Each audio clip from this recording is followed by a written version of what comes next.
Welcome sa Thirst 2.0 na kung saan ay mapapakinggan ninyo ang mga trending topics sa politics, issues sa showbiz. Kaya naman kung hindi pa po kayo nakaka-subscribe, i-subscribe nyo na po yan. And please, pakisama naman ang notification bell para lagi po kayong updated sa mga balitang napapanahon.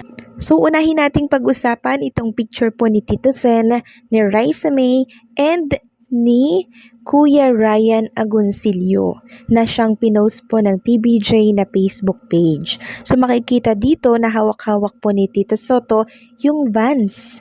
Tinapay po, no? So ito po ay pinadala daw ni Nanay Elvira, yung nanalo po sa Sugod Bahay, or should I say Sugod Bahay winner kanina. Kasi nangako po si Nanay Elvira na magpapadala daw siya, bibili siya ng tinapay at ipapadala dyan sa Itbulaga Studio para may pangmerienda itong mga Dabarkads natin, na agad naman pong tinupad at ginawa po ni Nanay Elvira. Si Nanay Elvira po yung aliw at sobrang bibo sa Sugod Bahay winner. Isa po siyang lehitimo na Dabarkads na siyang kinagiliwan at kinaaliwan po ng mga televiewers at online viewers kanina po yan sa Itbulaga. Inisa-isa niya nga po yung mga Dabarkads natin na kinamusta at maging sila sobrang natuwa, no? Lalo na po itong si Miles Ocampo, nang tanungin niya kung nagkabalikan na daw ba si Miles Ocampo at itong si Elijah. So patunay lamang po ito na talaga namang updated at laging nakasubaybay itong si Nanay Elvira sa buhay ng ating mga Dabarkads. Samantalang ang DGPI naman ay kinundi na po ang X ratings ng MTRCB para po sa dalawang pelikula, kabilang na dito ang Dear Satan na pinagbibidahan po nitong si Paulo Contis.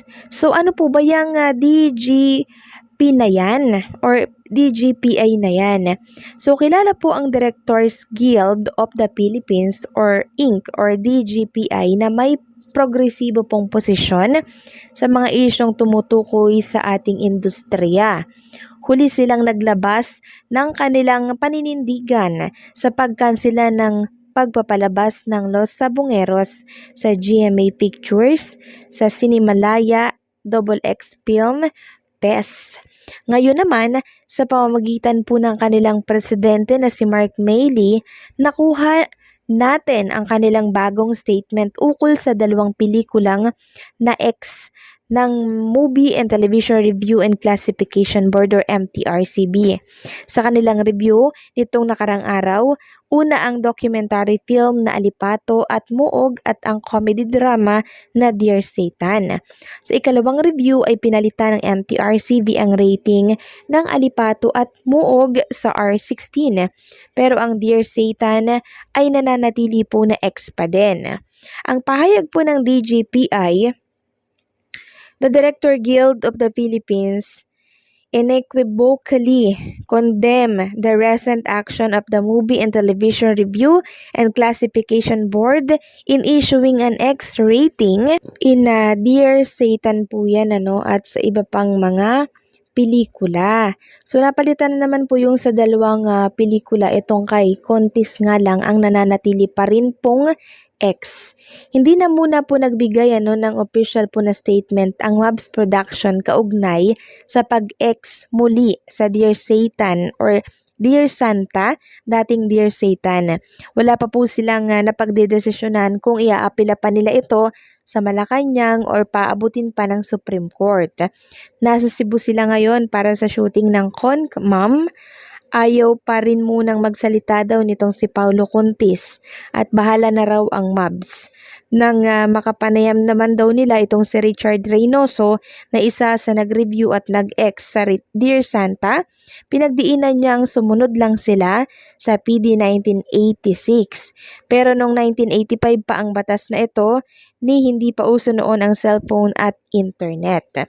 So kinundi na po ang MTRCB ng DGPI Inc. So parang pinagpapaliwanag po nilang MTRCB bakit binigyan nila ng X rating itong pelikula po nitong si Paulo Kuntis. So nananahimik pa rin naman po itong MTRCB at wala pa pong pahayag ukol dito sa inilabas na statement or inilabas na pagkondina ng DGPI. At isa nga po sa nilalaman po ng statement po ng DGPI, pag nagre-review daw ng pelikula, dapat isaalang-alang yung hindi dapat daw bias.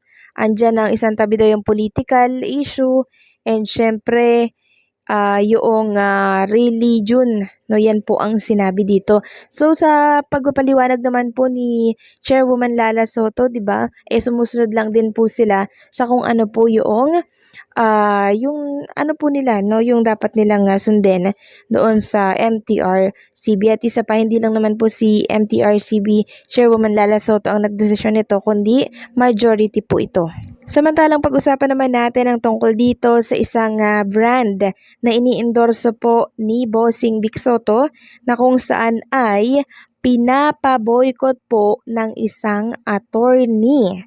Sabi nga po dito ni Attorney Mark Tolentino, boycott natin ang Chooks to Go. This is an irresponsible and unethical advertisement and considered as a cybercrime.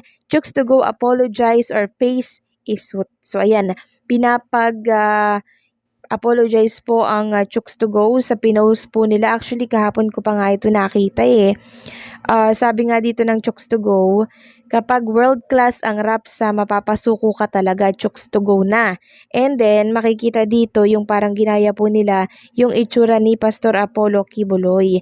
Naka-cap din, pero nokma ang nakalagay dito. Dapat dyan ay agila, pero pinaltan po nila ng nokma. And gantong-ganto po talaga yung ayos ni Pastor Apollo Kibuloy nung humarap po sila sa press con kahapon.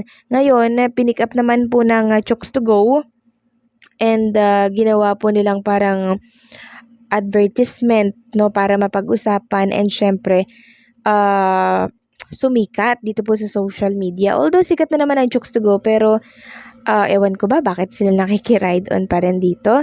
Sabi dito, sumuko sa sarap.